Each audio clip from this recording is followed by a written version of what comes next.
y que sean estratégicos para Córdoba y para la provincia. Y de hecho, bueno, los participantes, muchos de ellos, pues son prácticamente de la casa. El primero que nos acompaña es don Sebastián Ventura, que es vicerrector de Transformación Digital y Gestión de Datos de la Universidad de Córdoba. Y la presentación que nos va a realizar se llama Uso inteligente del dato para mejorar el mantenimiento industrial. Creo, Sebastián, que esto es del proyecto MindPredict, ¿no? Es un proyecto, bueno, que ya tiene 2 ediciones y es con el Ejército de Tierra, ¿vale? Entonces, pues nada, Sebastián, aquí tenéis, ¿vale? Bueno, muchas gracias. Bueno, en primer lugar, agradecer a los organizadores que me hayan invitado. Si habéis visto, he puesto en mi afiliación como investigador de la Universidad de Córdoba. Aquí no vengo de vicerrector a vender historias, vengo a vender mi producto como investigador, ¿vale? Entonces, voy a contar 4 generalidades y después me voy a centrar en el proyecto que estamos haciendo en colaboración con el Ejército. Y bueno, vamos a ver, aquí. Bueno, yo creo que somos todos conscientes de que la implantación de las tecnologías de la industria 4 y 5.0 son parecidas, pero una es evolución de la otra, pues han producido un progreso singular del desarrollo de los distintos procesos industriales, ¿vale? De las muchas evoluciones y de las muchas cuestiones que se han abordado con estas tecnologías, una de ellas que ha revolucionado la industria es los procesos de mantenimiento. Los procesos de mantenimiento antiguamente se realizaban de una forma manual. Los primeros eran reactivos, o sea, te esperaba que se rompiera la maquinaria y cuando se rompía actuaba. Después se empezó a hacer mantenimiento planificado, de manera que se tenían estadísticas del tiempo que duraban las piezas y se planteaban estrategias como la que ahora mismo tenemos en los coches, que por kilometraje pues cambiamos las piezas cuando tocan, pero a partir de la posibilidad de sensorizar los equipos, de acumular información, que muchas veces es Big Data y otras veces no es tan big el conjunto de datos, pero vamos, a partir de tener un conjunto de datos importante y de aplicar modelos predictivos y técnicas de inteligencia artificial, pues se pueden definir estrategias que de alguna forma se anticipan al fallo. Existen 2 tipos de estrategias de ese tipo. Las primeras son las que se llaman de mantenimiento predictivo, que son las que llevan ya unos años, en las que los modelos lo que hacen es detectar anomalías a partir de las señales que reciben, detectan anomalías en la instalación o incluso llegan a predecir posibles fallos y se quedan ahí y luego el operario es el que tiene que actuar ante esos fallos. Y dentro del ámbito de la industria 5.0 pues tenemos lo que se llama ya el mantenimiento prescriptivo. El sistema ahora ya no solo detecta la avería, sino que te propone la estrategia que tienes que llevar a cabo para solucionar ese posible fallo que se va a producir a futuro. O te recomienda cambiar una pieza, o te recomienda revisar una parte del sistema, etcétera. ¿De acuerdo? Este sería el ciclo de vida típico de una aplicación de mantenimiento predictivo prescriptivo. O sea, si os fijáis, a ver si tengo, sí tengo, pero aquí no se ve. Bueno, la idea primera sería planificar la estrategia que vamos a llevar a cabo. La segunda es recolectar datos históricos. Los datos históricos que no existen en mucha cantidad, pero hay gente hay empresas que se dedican a guardar datos históricos, han sensorizado hace mucho tiempo y tienen una serie de datos. Lo siguiente, que es casi más importante que recolectar los datos, es aplicar algún tipo de técnica de etiquetado, porque tú puedes tener muchos datos de los sensores, pero si tú no puedes asociar eso con un evento, con un incidente concreto, pues luego no vas a poder construir un modelo de predicción de ese evento. Por tanto, los FMK son un artefacto que viene del mundo de la ingeniería industrial, que lo que hace de alguna forma es buscar los fallos asociados a un efecto determinado, ¿no? La ventanilla no sube del coche, ¿no? Pues el fallo de que ese efecto se produzca posiblemente sea que el motor del elevaluna no está funcionando, ¿no? Entonces, los FMK son artefactos que lo que te dicen en función de una serie de pasos, una serie de incidencias que no funcionan, pues te dicen a qué se pueden deber, ¿no? Ese tipo de sistemas se pueden utilizar combinados con los datos históricos para construir las bases de datos que se usan para determinar los modelos de predicción de averías, ¿no? A la vez tienes que establecer un sistema de captura de datos, porque una cosa es que tengas datos históricos y otra cosa es que en tiempo real puedas ir recibiendo la información que te hace falta para determinar el estado de las plataformas, del sistema, de lo que sea, en tiempo real. A continuación construyes los algoritmos predictivos, los algoritmos que te van a predecir el fallo. De eso hablaremos ya un poco después. Y una vez que eso, se incorporan las distintas alertas. Las alertas que pueden ser simplemente una alerta diciendo esto no funciona o una cadena de razonamiento que te lleve a decirte tienes que hacer el examen de tal parte del sistema o tienes que cambiar esta pieza o lo que sea. Y por último, pues lanzar el sistema una vez que lo tienes ya todo, pues simplemente implantarlo y echarlo a andar. Y normalmente esto es un círculo virtuoso en el que una vez que tienes los datos, evalúa el funcionamiento del sistema de predicción. Si el sistema lo puedes mejorar con nueva información, pues lo vas mejorando progresivamente. Como ya sabéis todos, los modelos basados en inteligencia artificial necesitan retroalimentarse de manera que se vayan mejorando. De manera que cuando recibamos más información se va mejorando el sistema progresivamente y ahí es donde está la cosa. En cuanto a los modelos de inteligencia artificial, los modelos que se utilizan en mantenimiento predictivo, aunque existen algunos artículos en la literatura, de los primeros, cuando se empezó a hablar de mantenimiento predictivo, donde se hablaba de utilizar datos estáticos para predecir o no predecir un fallo, que lo que hacían era que cogían datos de una ventana de tiempo, que te digo yo, pues un mes antes de que se produjera la avería y el modelo te decía si sí o si no. Normalmente los datos que se utilizan hoy en día son datos dinámicos. O sea, de lo que se trata es de tener flujos de datos que vienen de sensores que tienes instalados en la instalación y una vez que los tienes, pues te van registrando varias variables. Entonces lo que tienes son varias series temporales, cada una de ellas asociada con una variable que tienes que analizar simultáneamente. Y dependiendo del modelo que tengas, pues vas a tener varios tipos de salidas. La salida más sencilla es la anomalía. Tú detectas, mediante un algoritmo de detección de anomalías, que se está produciendo un dato anómalo, un pico de temperatura, que de pronto la presión de un neumático se reduce drásticamente, cosas de ese tipo. También puedes tener como salida una predicción de mal funcionamiento futuro. Si tienes un histórico y tienes una historia de fallos producidos, puedes generar un modelo en el que a partir de esas series temporales te la etiquete como que es la serie correspondiente a un fallo en un plazo de tiempo de no sé cuánto tiempo, ¿vale? Y lo último serían los valores del tiempo de vida útil restante. Hay otras medidas, pero esa es la más popular.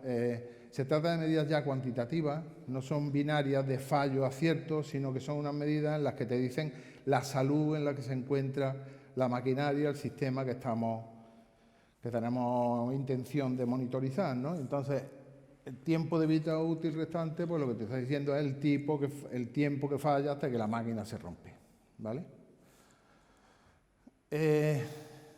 Existen sistemas más complejos de los que he dicho, porque en algunos casos utilizar la señal bruta, la señal que sacamos directamente de los sensores, no es lo más adecuado. Entonces hay algunos sistemas, por ejemplo, que lo que hacen es aplicar un algoritmo de detección de anomalías. Entonces, a partir de un flujo de datos temporales, tienes un flujo de anomalías en el tiempo y esas son las que metes como entrada luego a otro sistema para que en función, por ejemplo, de la frecuencia de anomalías, mientras más anomalías se produzcan en un instante de tiempo, hay más probabilidad de que se produzcan fallos. Entonces, hay distintos modelos que se están ensayando que son más complejos en el sentido de que intentan preprocesar la información en vez de trabajar con los datos, con una serie de temporadas. Los que tienen experiencia en eso saben que es un poco difícil trabajar porque hay muchísimos datos, están muy correlados unos con otros, entonces metérselos directamente como una entrada a una red como no sea recurrente no te sirve para nada, en fin. En cualquier caso, lo que sí está claro, y bueno, supongo que es lo que tiene más relación con la sesión de hoy, es que la calidad de los datos es crítica. Tú puedes tener muchos datos. Yo he estado en empresas que me han propuesto que le hagamos algún modelo, que le hagamos alguna cosa. Tenemos muchos datos y dices sí, y cuando te sientas con ellos, pues te das cuenta de que los datos, pues no. Si no tienes datos suficientemente bien etiquetados, si no tienes datos que estén limpios, si no tienes datos que estén verificados, realmente no tienes nada. Tienes un montón de memoria de un ordenador ocupado, es lo único que tienes. Entonces, es muy importante que tengamos datos que sean de calidad y que se puedan, de manera que se puedan utilizar para construirlos. Bueno, por empezar con la película de mi proyecto, pues deciros que el grupo de investigación en el que trabajo, que se llama Knowledge Discovery and Intelligence System, llevamos desde 2017 trabajando en temas de mantenimiento predictivo. Esto fue una cosa que surgió por casualidad y fue porque tuvimos un contacto con la gente del parque de vehículos de rueda de aquí, que está en el Higuerón. Es un parque donde tienen pues todos los vehículos de rueda del Ejército, van allí a que los reparen, a que le hagan las inspecciones técnicas, etcétera. Y esta gente pues me plantearon la posibilidad de hacer un sistema que permitiera monitorizar el estado de los vehículos, ¿vale? Empezamos en 2017 a tener la primera toma de contacto con ellos. Al final del 18 nos presentamos a una convocatoria que hay del Ministerio de Defensa que se llama Coincidente, que son proyectos de investigación. Bueno, no son de investigación 100%, pero vamos, tienen un corte bastante de innovación. Depende de en dónde estemos, en qué ámbito, la línea de investigación e innovación es un poco difusa, ¿no? Entonces hay gente que te habla de investigación, pero luego realmente lo que quieren es aplicar el estado del arte a resolver un problema, ¿no? Y eso, en la academia no hay investigación, hay innovación, ¿no? Pero bueno, la idea era aplicar lo que hubiera para poder predecir el fallo, el mal funcionamiento de una serie de plataformas. Con esa idea apareció el proyecto ManPredict, que se ejecutó del año 2019 al 2021. Consistió en la monitorización de unas 70 plataformas del Ejército de Tierra, 70 vehículos, casi todos eran camiones de alto tonelaje. Nosotros no hemos trabajado con vehículos tácticos. Bueno, algún vehículo táctico ha caído, pero casi todos eran vehículos de transporte, camiones de Iveco, muy grandes, muy parecidos a los camiones que os encontráis en las empresas de transporte. Son básicamente iguales, ¿no? Ese proyecto acabó en 2021, ahora después hablaré ya un poco de él, entonces no me voy a meter ahora. En 2022 nos propusieron meternos en un proyecto más grande, que al final no pudo ver la luz. En teoría íbamos a ir en UTE junto con Navantia y con Indra. El proyecto no pudo hacerse y entonces pues me ofrecieron la posibilidad de hacer un proyecto intermedio, que es este proyecto que aparece como HSA, que HSA es Herramienta de Sostenimiento Avanzado. A los militares les gusta mucho poner acrónimos, y entonces le pusieron ese acrónimo. Era ManPredict 2, para que nos entendamos. Era lo mismo, pero el ámbito del proyecto se amplió. En vez de ser 70 plataformas, se pasó a 100. Los modelos se refinaron, se hicieron más cosas, pero bueno, básicamente era eso.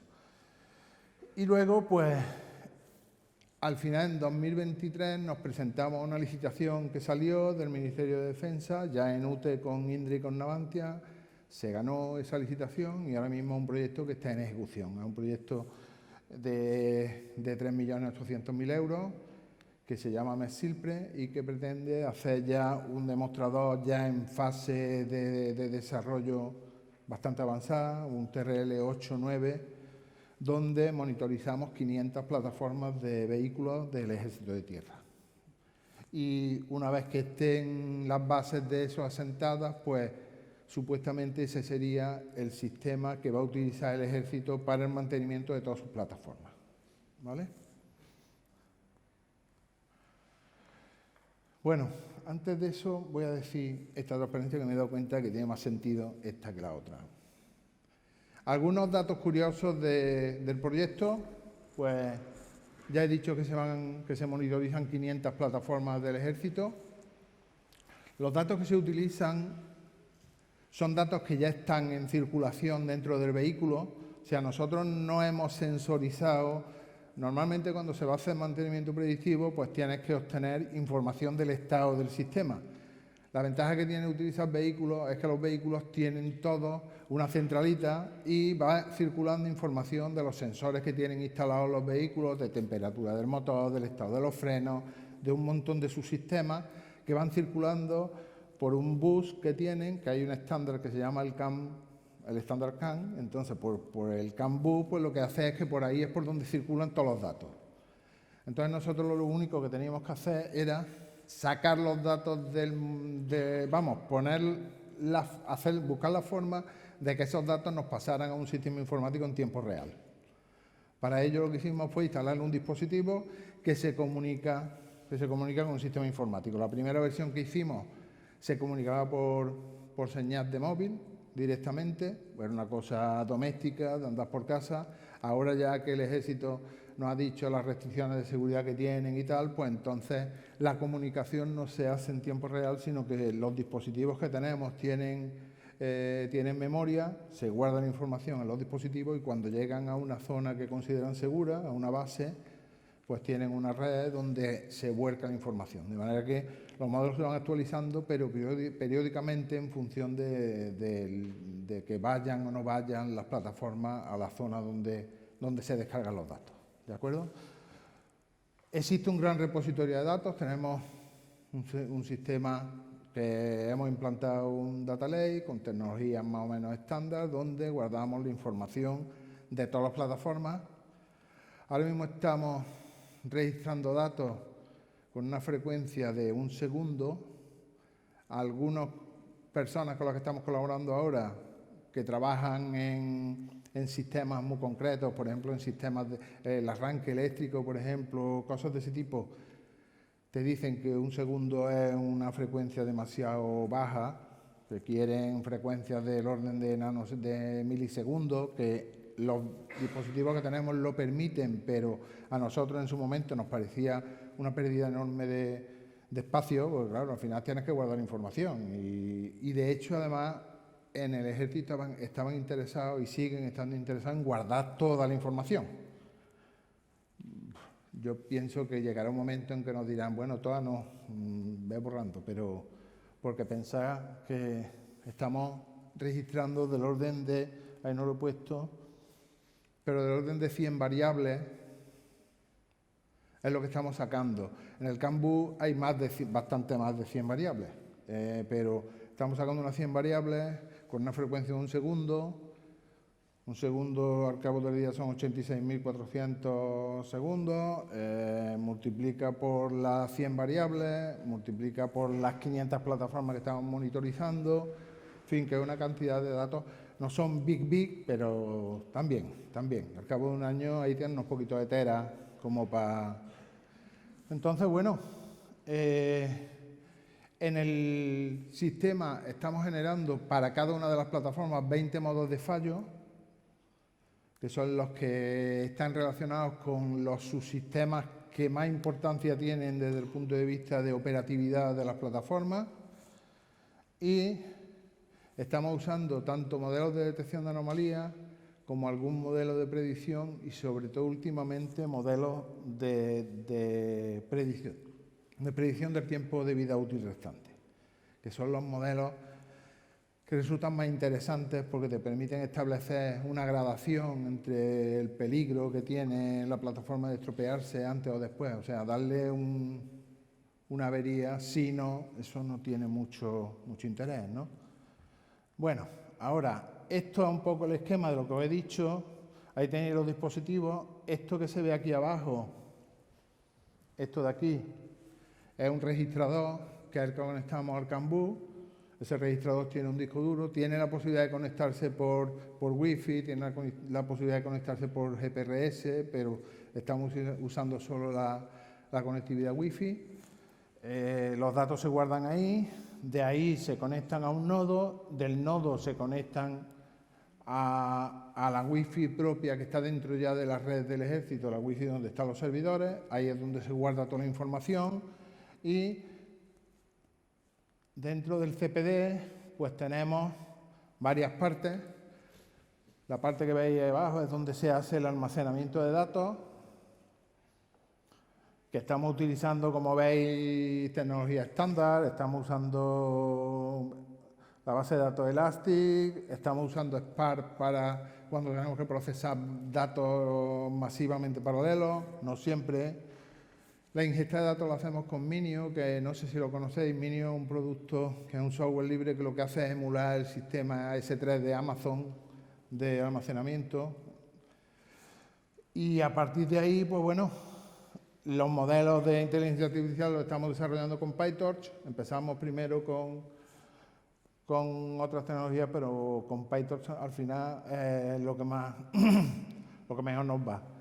Estamos desarrollando los modelos tienen dos tipos, tenemos dos tipos de modelos, unos los que van a los servidores, que lo que hacen es predecir los fallos a largo plazo, y luego tenemos unos modelos chiquitos que los metemos dentro del dispositivo al que os he hecho referencia anteriormente, porque este dispositivo tiene capacidad de procesamiento, tiene un Linux instalado, tiene su sistema operativo, entonces ahí le hemos metido también una versión reducida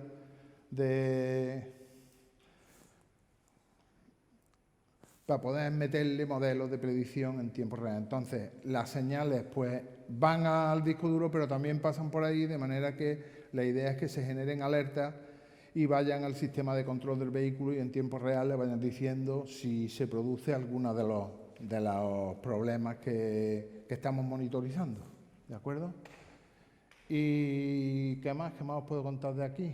Bueno, tiene una parte de visualización, que eso es un dashboard típico donde se van viendo el estado de los distintos vehículos por categorías, por familia, en fin. De esa parte se está encargando la gente de Indra, que esas cosas las hace estupendamente. Y bueno, esto ya lo he contado. Entonces, hasta ahora os he contado todo lo que hemos hecho en el proyecto. El proyecto ahora mismo está en ejecución. El proyecto podríamos decir que está a un 30% de su ejecución, porque en teoría acaba a finales del año que viene. O sea que todavía tenemos faena.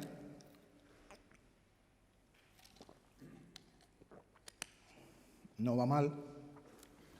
Dentro de lo que es toda la parafernalia esta de comprar dispositivos, esto, lo otro. Ahora estamos instalando los dispositivos en las plataformas para poder empezar a enviar datos a los servidores. La suerte que tenemos es que, como este proyecto no es el primero, sino que había dos proyectos previos, pues tenemos una serie de plataformas ya monitorizadas, tenemos 100 plataformas que ya están monitorizadas y que están enviando datos continuamente al sistema, y con esos datos con los que estamos construyendo los modelos. Si no, los 2 años que teníamos de ejecución del proyecto hubieran sido muy poco, porque teníamos que habernos esperado hasta febrero del año que viene a empezar a recibir datos para poder trabajar, y eso así es imposible, ¿no? Pero bueno, el tema es que, ya lo hemos dicho, en cualquier proyecto de inteligencia artificial basada en datos, ya sabéis que hoy en día solo existe la inteligencia artificial basada en datos, lo que estudiamos en las carreras de los sistemas expertos y los sistemas basados en reglas y todo eso pasó a la historia, eso ya no lo usa nadie, porque codificar el conocimiento de un experto a mano no tiene mucho sentido, es mejor extraer la información de los datos, por lo que se ha optado por esa opción. Entonces, ahora mismo la clave sigue siendo tener bastantes datos y tener datos de calidad. Y para ello hay 2 problemas fundamentales que tenemos que abordar, y con eso es con lo que quería cerrar la charla. Muchos de ellos son problemas que están medio solucionándole y otros todavía no se han solucionado, y son fruto de líneas de investigación que se están desarrollando tanto en mi grupo como en un montón de grupos que trabajan en este tema a nivel de España, que son, primero, disponer de datos de calidad. Si no tenemos datos, tenemos dos posibilidades. Una es o bien apañarnos sin los datos o bien crear los datos. Entonces, ¿qué es lo que pasa? Cuando tenemos muchos datos, fijaos que la clave de los datos de calidad es el etiquetado. O sea, podemos tener muchos datos, pero lo que cuesta dinero es etiquetarlos, ¿eh? Entonces, si tenemos muchos datos, pero tenemos poquitos datos etiquetados, ¿qué es lo que podemos hacer? Pues existen ya algoritmos que están especializados en trabajar con volúmenes grandes de datos, de los cuales solo un pequeño porcentaje están etiquetados, ¿vale? Esos son los algoritmos de aprendizaje semisupervisado y de aprendizaje activo. No sé si los conocéis, no me quiero parar porque esto no es una lección magistral, pero vamos, en aprendizaje semisupervisado, primero tú construyes un modelo típico de aprendizaje supervisado, con eso etiquetas los datos que no están etiquetados y ahora, como ya tienes todos los datos etiquetados, los metes y construyes otro modelo y va retroalimentando de manera que al final tienes un modelo más fino que ha utilizado el 100% de los datos. En aprendizaje activo lo que hace es tener en cuenta que etiquetar es muy caro y lo que hace es determinarte cuál es el siguiente dato que tienes que etiquetar a mano, pagándole a un fulanito que te lo haga o haciendo la operación que te haga falta, para mejorar el rendimiento del modelo. Y entonces lo que te hace es rankearte qué datos son los siguientes que tienes que ir etiquetando, ¿vale? Y el etiquetado automático pues son técnicas que últimamente se han puesto de moda para etiquetar los datos de forma automática. Y con respecto a los sistemas con pocos datos, hay dos formas de actuar. Una es con lo que se llaman algoritmos frugales. El término frugales se utiliza últimamente en dos contextos. Uno es algoritmos que consumen poquita energía, pues, por ejemplo, los algoritmos que van en sistemas embebidos, cosas de esas, no pueden chupar mucho porque te quedas sin negocio, te carga la batería de, imaginaos una Raspberry, ¿no? Pero aquí en este contexto, algoritmos frugales son algoritmos que son capaces de aprender con poquísimos datos. Y fijaos que Zero Shot Learning significa algoritmos que no necesitan datos ninguno. O sea, aprenden a partir de un modelo previo y son capaces de retroalimentarse y aprender. Algoritmos que utilizan un solo dato y algoritmos que utilizan unos pocos datos. Esto debería de ir de atrás para adelante en vez de adelante para atrás, pero bueno. Existen algoritmos ya que están pensados en el contexto de las series temporales, no tanto. Esto normalmente se está utilizando en sistemas de imágenes, sí hay muchas cosas, y en reconocimiento, en etiquetado de imágenes, reconocer un animal que no has visto nunca cuando has ido aprendiendo distintos tipos de animales, todo ese tipo de cosas sí está. Llevarlo al mundo de las series temporales y del etiquetado de series temporales todavía no se ha hecho y yo creo que es un tema complicadillo. Pero bueno, ahí estamos, ¿no? Y la última cuestión es utilizar sistemas de inteligencia artificial generativa, que ahora mismo están tan de moda y que lo mismo que te sirven para hacer un deepfake, ¿no? De una foto del Papa con un chubasquero de Armani, pues te sirven para generar una serie de datos que tienen la misma distribución de datos que los datos con los que necesitas trabajar. Con eso se está trabajando mucho, se están generando conjuntos de datos sintéticos que prácticamente se comportan igual que los reales y te permiten luego entrenar de forma mucho más competitiva y mucho más barata los modelos de redes neuronales que hay. Y la última cosa, pero no sé si me estoy pasando de tiempo, supongo que sí, porque yo hablo más que la MUA, bueno, es el tema de confiabilidad de los modelos. Como eso no está relacionado con datos, pues tampoco voy a hablar de eso, pero que sepáis que otro problema importantísimo es generar confianza en los modelos que generamos. Sabéis que los modelos de redes neuronales son muy buenos, funcionan muy bien, pero son cajas negras y cuando tú le presentas a alguien un modelo de ese tipo, le tienes que decir que haga un acto de fe y se lo crea. Y hay gente que se lo cree, pero hay gente que no. Entonces, las técnicas de explicabilidad en inteligencia artificial lo que hacen es, de alguna forma, eso. intentar que los modelos sean creíbles, sean interpretables y generen confianza por parte de las personas que los ven. ¿De acuerdo? Pues hasta aquí mi charla. Espero no haberos dado mucho la tabarra y muchas gracias.